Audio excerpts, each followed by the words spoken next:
Esoteric Ebb. As with many of the games I choose to play, the first thing to catch my attention was the art style. The second was when I saw the dice. I'm sorry, but I just can't help myself. As soon as I see that a game lets me roll dice, I am suddenly more drawn to it. I don't know why, but dice rolling is just so much fun. The only part I wasn't so sure of is the copious amounts of reading. But after having finished this in just a few days, I can say with certainty that it was absolutely worth it.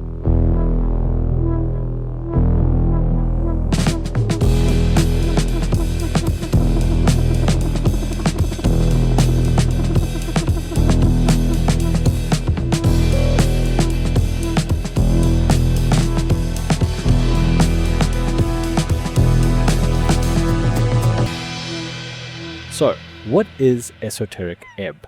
It is a short RPG experience that takes heavy influence from both D&D and Disco Elysium. Now, I want to make it clear that this review is coming from someone who hasn't played either of those. From my research about how those games work, there are a lot of similar mechanics. I won't be making any direct comparisons because I don't have any hands-on experience with them. That being said, let's get back to what this is, and then why I had such a damn good time playing it. Esoteric Ebb is a short RPG experience. I use the words short and experience very deliberately. The gameplay and choice system itself is incredibly deep, but the play area and amount of time you have is limited. After assigning your starting attributes, it opens up with a brief setup message. You are a cleric, and have been tasked to investigate an explosion that occurred in a nearby tea shop. Additionally, in 5 days the elections will be held, and at that time the game will end. This time limit is what keeps the game short. Whether you complete your investigation or not is entirely up to you. Finally, a message from the creator reminds you to have fun. I believe that is the most important part of the message. This isn't a game where you are supposed to do everything, because you can't do everything. My inner completionist really wanted to, but it just isn't that kind of game. There are a ridiculous number of paths you can take, things you can do, and quests you can mess up. Yet somehow, no matter what I did, no matter how many interactions I butchered, it always felt like a tailor-made story. There are a lot of things I didn't end up doing, but I'm completely satisfied with my experience, not because of how it turned out, but because it was mine. Every person who plays will have their own unique experience thanks to both the depth and width of the choice system. Esoteric Ebb has opened my eyes to a whole new genre that I can't wait to explore. And did I mention that you get to roll dice?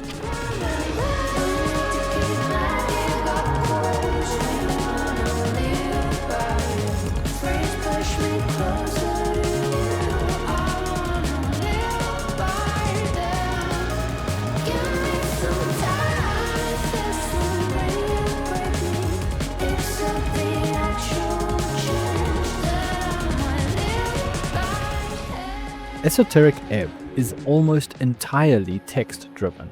Yes, you do need to walk around and explore, but every single interaction is done through text. I thought that it might end up being a bit too heavy, but I was completely wrong. The way the text system was designed feels quite smart. There isn't any voiceover, so you don't get that stuttering sound if you're a fast reader who quickly skims through the dialogue. Most of the text is delivered in short sentences. This holds your attention because it's much easier to mentally digest.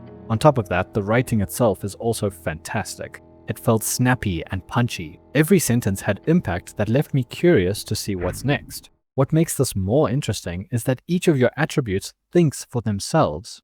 These thoughts are displayed in the conversation panel, but you are the only one who can read them. These are called chimes, and they happen all the time. There are two defining factors that make these chimes really special. Firstly, just because they have something to say doesn't mean that they are correct or even helpful. By having more points in a given attribute, it increases how beneficial their comments are. My charisma was quite low, so whenever it decided to chime in, it didn't help at all. But my wisdom was quite high, and it often led me towards something more useful.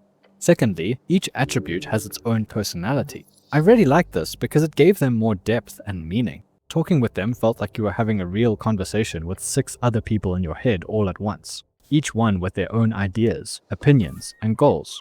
Ultimately, every choice you make is yours. Whether you choose to take their advice or not is up to you, but in the rare case where all of them agree, it's probably in your favor to listen to them. I've covered how the game is text-driven, now for the part that initially caught my interest, the dice rolling.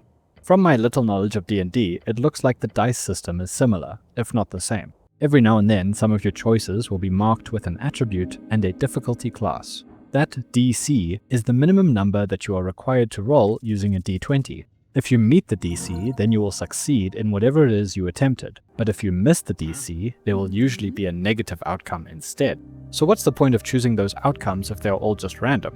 Well, they are random, but not completely. At the start of the game, and when you level up, you can put points into your attributes. The more you invest into an attribute, the higher your proficiency with it becomes. Each DC has an attribute associated with it, and after rolling your D20, your proficiency is then added to that score. What does that mean in simple terms? If you have high strength, then strength-related actions are easier. It follows that your stats heavily impact which options you have. Being a brute might allow you to knock someone out, but it won't help you at all when you need to solve a riddle. This system is taken to another level by also being woven into your other interactions. Having high stats aren't the only way to improve your odds. Performing certain actions can change the DC, let you roll multiple dice at once, or even skip the check entirely. Take this pile of apples. I want to start eating them. You could try to roll a 12, but if you remove the bad apples first, this drops down to a 7, which is far more likely to succeed. This logic applies all over the game. Having the right gear equipped, getting to know someone, or even having a companion with you are all factors that influence the odds. Initially, it might seem like you should just exhaust all of your dialogue options in each interaction before rolling the dice, but it's much more interesting than that. Some of your actions can also negatively impact your chances. This made the world feel more alive, because your actions have both instant and long-term impact. You need to navigate around conversations in whichever way best suits your needs, or just have fun with it and tell everyone to vote for you instead of real parties in the elections. With all that being said, these modifications don't mean the outcome you want is guaranteed. Even if you only need to roll a 5 and you have twisted the odds as much as possible, you can still fail. This is where the real excitement from dice comes from. Getting really lucky when the odds are stacked against you is just as much fun as when you miss an easy shot. I love a good dice roll, and its implementation here works tremendously well. The last thing I want to briefly mention before moving on is the spell system. There are a fair amount of spells you can learn, but you can only equip a few at a time, and they have limited uses between rests. You can use your spells mid-conversation. Things like speak with animals or comprehend languages can help you gather more information. And while something like grease could help you slip through a tight space, it can also make it much harder to climb a ladder. All of these factors come together to produce a text-based system that is incredibly engaging. It's easy to follow, easy to visualize, and easy to have fun with. You don't need to get into it to start enjoying it. The writing is good. There's plenty of humor mixed in to keep it light. From the very first interaction, I was already chuckling to myself and had a big dumb smile on my face. I had a lot of fun playing Esoteric Ebb. The two main elements of the story are those that are mentioned in the setup message: the explosion at the tea shop and the elections. At first, I wasn't too bothered by the elections. I thought of it as more of a way just to provide a cutoff for the end of the game. But as I spoke with the various characters in the town, I began to find myself being pulled deeper into the politics of this world. I'm not going to explain too much, largely because I think learning about them is the interesting part. You are supposed to know almost nothing going into it, so I'm going to keep it that way. What I can say is that there is a huge web of stories and lives floating around the town. At first, everything seems to be somewhat isolated, but the more you pull on different strings, the closer everything comes together. This is because there are also plenty of side quests. Not all of them are relevant, but they don't need to be. If a game gives me a time limit and also gives me a lot of dead ends, then I would usually get annoyed, but I didn't find that to be the case here. Yes, I wasn't able to do everything I had set out to do, but that was okay. Esoteric Ebb reminded me that games aren't made for 100%ing. They are made for having fun. There's nothing wrong if you enjoy exploring every nook and cranny, finding every item and doing every side quest. That's typically what I like to do. I get this itch in the back of my head if I think I missed something and I need to go back and retrace my steps. It's rare, but sometimes you find a game that changes your fundamental understanding of gaming. This is exactly what Esoteric Ebb has done for me. By forcing me into making mutually exclusive choices and to finish within a time limit, it pushed me out of my comfort zone. It showed to me that I don't have to experience every single thing a game has to offer in order to be able to say, yes, I enjoyed the whole thing, or no, it wasn't for me. All that matters in the end is my own unique experience, no matter how deep or shallow that might be. If I haven't made it clear already, Esoteric Ebb is a must-play. The reading looks scary, I get it, but honestly, once you are locked in, it flows so naturally. It feels exactly like when you are reading a good book. I never expected the political element to absorb me as much as it did. The lore and the world kept pulling me in, and I constantly found myself trying to understand more. But aside from that, the best part of this was the fact that it forced me out of my routine and gave me a whole new perspective on how games can be appreciated. Esoteric Ebb is one of my new all-time favorites, and I can't wait for you to have your own unique experience.